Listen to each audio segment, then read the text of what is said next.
আমাকে এলাকায় মাঝে মাঝে এরকম কথা হয়, ও আমাকে ক্লাবের সোয়াল, ওর গায়ে কেউ হাত দিবি না, খবরদার। ও সেঞ্চুরি করে বেড়াক, তারপরেও কিন্তু ওর গায়ে হাত দেওয়া যাবে না। কেন যাবে না? আমাকে কথা বলতে হবে কিসের সোয়াল? এলাকার সোয়াল। ক্লাবের সোয়াল কিনা কইছে ভাই 5 টাকা চা খাওয়াবো, 4 জন মিলে ভাগ করে। তো আপনারা আমাদেরকে সহযোগিতা করবেন।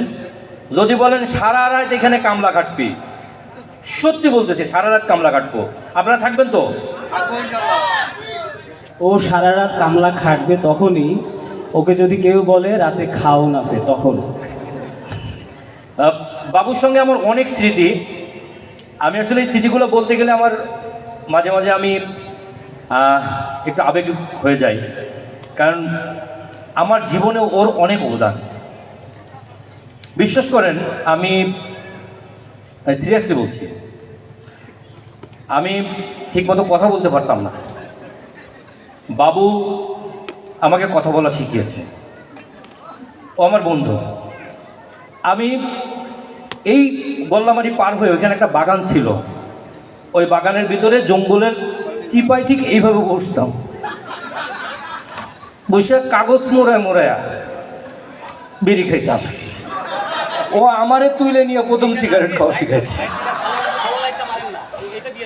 আমি কল্পনাও করতে পারতাম না যে একটা মেয়ের সঙ্গে কথা বলবো। আমারে ধরে নিয়ে শিখাইছে, তারপরে ধরায় দিছে, এখন আমার ছুরি নিয়ে দাবড়ায় খোঁজে।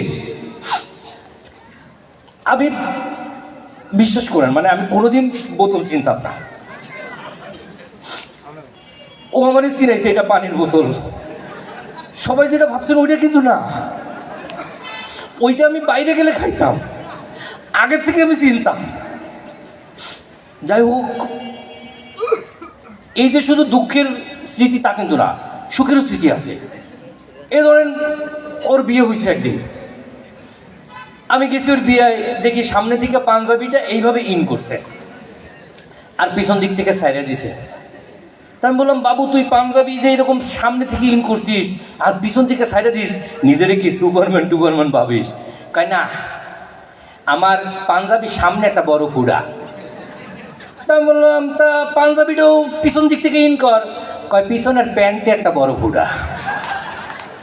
তো বাবুর সাথে আমার চলে। আচ্ছা আমি একটু বলি, একতরফা বলে যাচ্ছে, একটা কৃতজ্ঞতা বোধ তো আছে আমার ভিতরে, তার সম্পর্কে দুটা কথা বলি।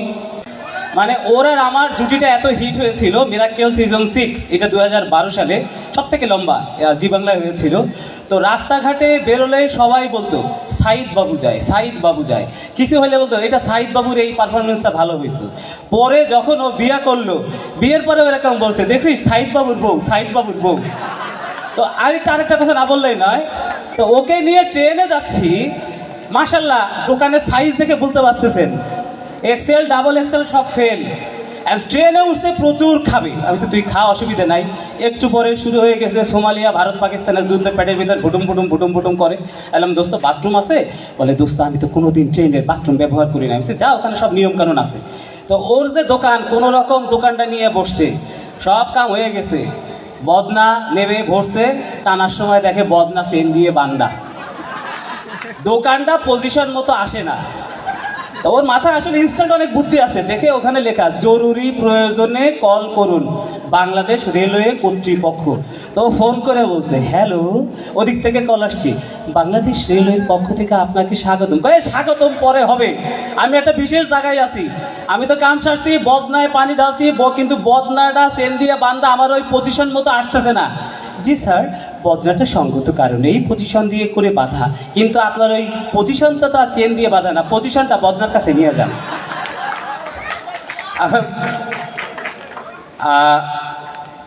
একবার আমরা বিদেশে গেছি একটা শো করার জন্য, তো লিফটের ভিতরে আমরা দাঁড়ানো, তো দেখেছিল মনে হলো যে এটা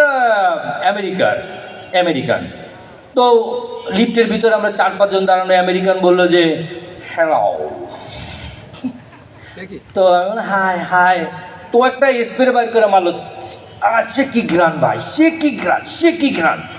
এরপরে দেখলাম এই টুপি মাথায় দেওয়া অ্যারাবিয়ান মনে হইলো যে আরব কান্ট্রির। সে লিফটের মধ্যে আইসাই বলল ইউ আল হাবিবি। তো সেও একটা সেন্ট বাইর করে মাইরা বলল ওয়াও নাইস ফ্লেভার, এটা দুবাইয়ের সেন্ট। কিছুক্ষণ পরে আমরা সবাই নাক সাকার ধরলাম। বাবু বললো এটা মুলা, বাংলাদেশি ফ্লেভার। আমি আর বাবু না, এই কথা এটা কিন্তু ভাই সিরিয়াস ভাই, এটা কিন্তু মানে ভাই বিশ্বাস করেন ভাই, এটা সিরিয়াস। তুই জানিস রিনা টিনা সিনা মিনা সব আমার ভাব নাই, আমি সবার লোকের কথা কই, সব আমার খুব ভালোবাসে। তাই আমি বলছিলাম চাপা মারিস না, ওই রাস্তার ওই পাশে ওই দেখ টিনা যায়, তুই পারলে টিনারে ডাক দিতি। তো ঠিক টিনারে ডাক দিচ্ছে, হাই টিনা। তো টিনা টিনার হিলসা করে দেখছে হাই। তাই আমি বললাম এই তোরে ভালোবাসে। খারে না, ও জুতা দিয়ে আমারে সিগন্যাল দিছে বাটা বাজারের পিছনে আসো। আচ্ছা আমি আমি আসলে ওই বলে যাচ্ছে, আমি একটু বলি, এটাও খুব সিরিয়াস না। তো আমার বিয়ের কথা বলেছে, আমরা একে অন্যের আমরা বিয়ে খেয়েছি, কিন্তু বিয়ের আগে ও মূলত সবজি বিক্রি করতো অনলাইনে বা যে কোনো ভাবে, এবং সবজি সম্পর্কে ওর আসলে খুব ভালো ধারণা ছিল। তো ওকে বললাম যে দেখ, পেশাগত জীবন আর ব্যক্তিগত জীবন, যারা আমরা বিবাহিত করেন একটু হাত উঁচু করেন না, না না না পা উঁচু করার দরকার নাই, পা নামান পা নামান। আবার অনেকে দুইজনে, ঠিক আছে। এই পিচ্ছি তুমি হাত উঁচু করতেছো কেন বাবা, তোমার তো বয়স কি বলবো না 8-10। তো ওকে বললাম যে বিয়ের প্রথম রাতের একটু ঘটনা বল, মোটে বলবে না। লাস্টে বলতেছে দোত্র আমি তো সবজি বিক্রেতা, আমি তো বুঝতেই পারি নাই। ঠিক আছে, প্রথমে ঘুমটা উঁচু কইরা তারপরে কি করছিস, বলে মুখের ভিতরে পানি মারছি। বউ কয় আয় হ্যাঁ এইসব কি করেন। পরে গেলাম চুপ থাক, মাল তাজা রাখতেছি। তো এরকম, এটা কিন্তু স্যাম্পল দিলাম, এখন গোডাউনেরটা বের করার সময় নাকি? কথা বলেন, ঠিক কিনা বলেন? আমার মনে হয় পেছনে আরো অনেক শিল্পী আছে আমাদের মাঝে। আমি তার ভক্ত, মানে আমার প্রিয় ভাই মেজবা আমাদের অতিথি শিল্পী আছে। তো এখন মঞ্চে আমি আমন্ত্রণ জানাবো আমাদের সেই অতিথি শিল্পী মেজবাকে। মেজবা মঞ্চে আসেন।